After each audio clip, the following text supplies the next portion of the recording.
YouTube channel BL Maithili Hindi में आपका स्वागत है। मैं BL बिहारी तो फिर एक नई वीडियो और एक नई जानकारी लेके आ चुके हैं। तो इस दिशा से भी एक रेल लाइन बिछाई जाएगी। फिलहाल यह तीसरा लाइन का यह एक कनेक्शन बनाया गया है।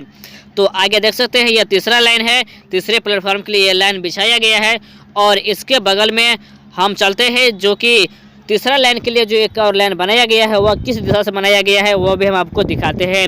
तो यह लाइन जो है वह सीधे ट्रेन को लाने के लिए यह तीसरा लाइन है और इधर जो एक और लाइन बिछाया गया है तो हम उधर चलते हैं और उधर हम आपको दिखाते हैं कि किस तरह से लाइन को बिछाया गया है और किस दिशा से लाइन को किधर बिछाया गया है। तो बने रहे वीडियो का आप शुरू से अंत तक देखिएगा। अगर आप नए आए हैं BL मैथिली हिंदी चैनल पर तो चैनल को सब्सक्राइब कर लीजिएगा। तो हम आगे बढ़ेंगे और आगे हम आपको सूचना के आधार पर हम आपको देते रहेंगे। और इधर हो गया आपका आसनपुर गुफा और इधर ब्रिज संख्या 4 है और इससे आगे एक और ब्रिज है 5। तो उधर हम चलते हैं। यह ब्रिज संख्या 5 है जहां अभी नए पुल निर्माण कार्य शुरू किया गया है। यह रेल लाइन के बगल में फिर से एक नया रेल लाइन की पुल बनाई जा रही है। इसमें पूरे 3 पाया बनाया गया है और आगे धीरे धीरे हम बढ़ते हैं और आगे हम आपको दिखाते हैं। तो यह निर्मली रेलवे स्टेशन के लिए यह सिग्नल है। तो यह सिग्नल भी संपूर्ण तैयार हो चुका है। इसमें लाइन आती है।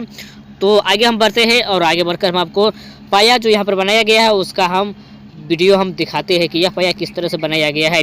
तो यहाँ पर देख सकते हैं आप यह पाया जो बनाया गया है यह पाया गोल आकार के बनाया गया है और इसके आगे में और 2 पाया है। तो उन 2 पाया के पास भी हम चलेंगे।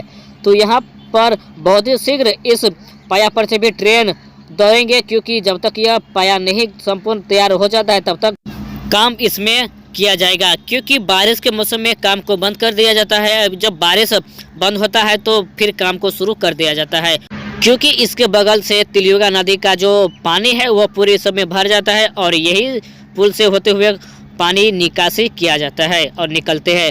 तो यहाँ पर देख सकते हैं पुल जो है वह बहुत ही तैयार हो चुका है और आगे चलते हैं और यहाँ पर भी एक बीच वाला पाया है।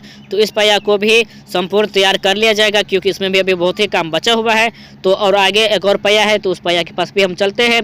तो यह वीडियो और यह जानकारी आपको कैसा लगा आप कमेंट बॉक्स में अवश्य बताइएगा। तो नए आए हैं तो चैनल को सब्सक्राइब कर ही लीजिएगा। तो हम बढ़ते हैं आगे तीसरे पाया की तरफ और तीसरे पाया में कितना काम किया गया है तो ये भी हम आपको दिखाई देते हैं इस वीडियो में। तो हम आ चुके हैं तीसरे पाया की तरफ। तो यहाँ पर तीसरे पाया जो आप देख सकते हैं उसे नीचे धंसाया गया है और नीचे जितना पाया अंदर जाएंगे उतना पाया की मजबूती बढ़ेंगे और यह पाया नीचे में धंसाया गया है। तो फिर इसे ऊपर किए जाएंगे और फिर से ढलाई की काम यहाँ पर किया जाएगा। तो यह वीडियो और यह जानकारी आपको कैसा लगा आप कमेंट बॉक्स में अवश्य बताइएगा। तो मैं BL बिहारी विदा लेते हैं इस वीडियो से। तो फिर मिलेंगे एक नई वीडियो और एक नई जानकारी के साथ। तो BL मैथिली हिंदी चैनल पर आप नए आए हैं तो सब्सक्राइब कर ही लीजिएगा।